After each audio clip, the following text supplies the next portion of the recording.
There's a giant speedometer going into turn 1 at Auto Club Speedway. Do you ever look up and go, oh my God, I'm going 200? That's a distraction.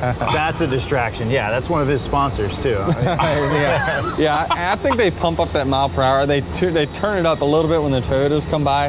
I'm not sure, but because I keep my foot in it trying to go faster. I'm like, oh, there's the corner. I better watch out.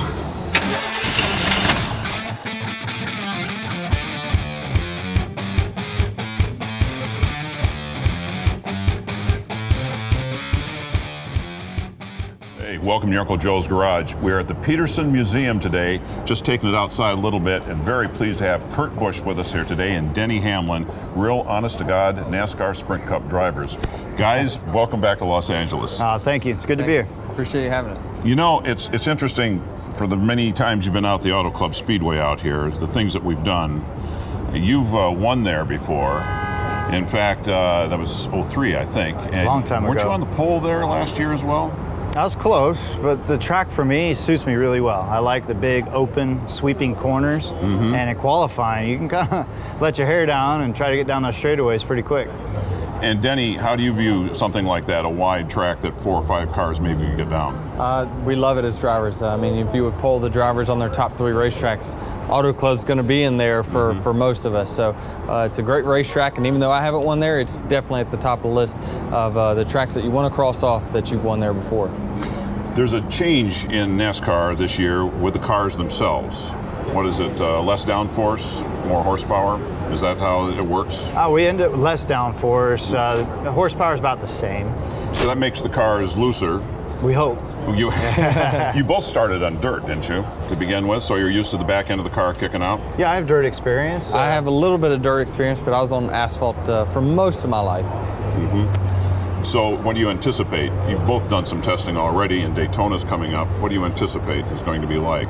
I hope that once we're out there in the race and in that dirty air, that it comes back into the driver's hands. You know, that we're out there slip sliding around, and that you have to pace yourself with the tires to not wear them out and to save them for the full fuel run. You have more than one car you race, though, don't you? There's about 12 that are in our fleet. I mean, with the NASCAR schedule as busy as we are, we race just like this NASCAR Goes West. We have to have those 6 cars prepared before they leave the shop to come out this way because of the logistical travels. Do you keep track of which car you're going to be driving? Do they have names like this one is Old Grumble Butt or something? Yeah, used to. It seems like we have to rebuild the car so quick and cut them up because of technology advancing that cars don't get to stick around as long as they used to. And then you come to the Auto Club Speedway. When you're traveling 200 miles an hour going into turn 1 at Auto Club Speedway, like the other tracks, can you actually see anything out of the... Yeah, they're all so different. I mean, that's the thing about when NASCAR Goes West is all these racetracks are very different types of racetracks. So we got the short tracks, the mid, intermediate track, then you have the super speedway type of race at Auto Club. But they all are so different that you use different cars for each type of racetrack. But I think it's a real good indication of where you stand as a race team by the time you get to those racetracks. So, you know, we're excited to come out here, and all those racetracks present a different challenge to us. But really, the race teams commit almost an entire month out here for these races. You also have 2 other people on your team you really rely on a real lot. Number 1, your spotter. So there's always somebody in their ear telling them what's going on. It's kind of like having your wife in the car, isn't it?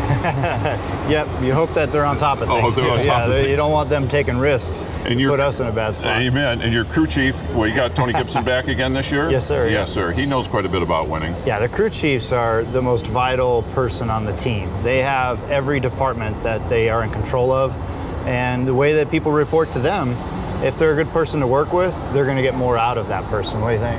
Yeah, absolutely. I agree with him that that crew chief driver relationship is so crucial in success. And I feel like I'm with my guy now that we've been working on for a very long time to get in this position. And it's just, even though we've won races with the other crew chiefs, I feel like this is the guy that's going to take me to the next level. Because you've known Mike Wheeler for quite a while. Yeah, he's been working with me ever since I came into any kind of NASCAR, whether it be Xfinity or truck or anything. So he's always been there, and he's always been the guy that I always go to right when I get out of the car. So now he's got that official position and can run the team the way he wants to do it. Does it bother you in the least? This year, technology has stepped up again within NASCAR, within the cars themselves. You have the digital dashboards. You're used to some of that digital stuff from running the Indy 500, and both of you have run prototype cars before.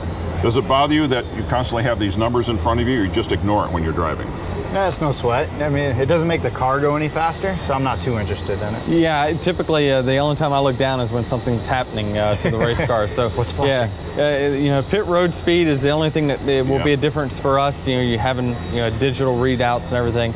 So that'll be the biggest change for us. But other than that, inside the car, like he talked about, you're so concentrated on what's out that front windshield that you don't even pay attention to what's going on down there. There's a giant speedometer going into turn 1 at Auto Club Speedway. Do you ever look up there and go, oh my God, I'm That's a going distraction. That's a distraction. Yeah, that's one of his sponsors too. I think they pump up that mile per hour. They turn it up a little bit when the Toyotas come by. I'm not sure, but because I keep my foot in it trying to go faster. I'm like, oh, there's the corner. I better watch out.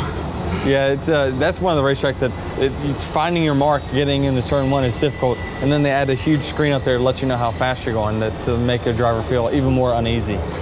When things are going well, do you pay any attention to what the crowd is doing if they're cheering? I've never really You can't. I mean, notice? it's loud inside that car, and we're pretty busy. You really can. I mean, eventually, sometimes under caution, you might look up there and see something that's interesting, but while you're racing, never. Well, I thank you guys for taking the time to stop here. We're looking forward to having you at the season, and I love the fact that you're going to Las Vegas and Phoenix, and then out here in Los Angeles, Fontana for the Auto Club 400, going through 3 different formats of racing. Best of luck, and look forward to seeing you down Victory Lane. Thank you. Appreciate it. Hey, I know that you, yes you, haven't been in the Uncle Joe's Garage yet, but I got some good news. We have created a mobile version of the Uncle Joe's Garage, thanks to our friends at Mike Thompson RV Superstores. Like they say, don't miss a moment, and don't miss the mobile Uncle Joe's Garage coming to a location near you.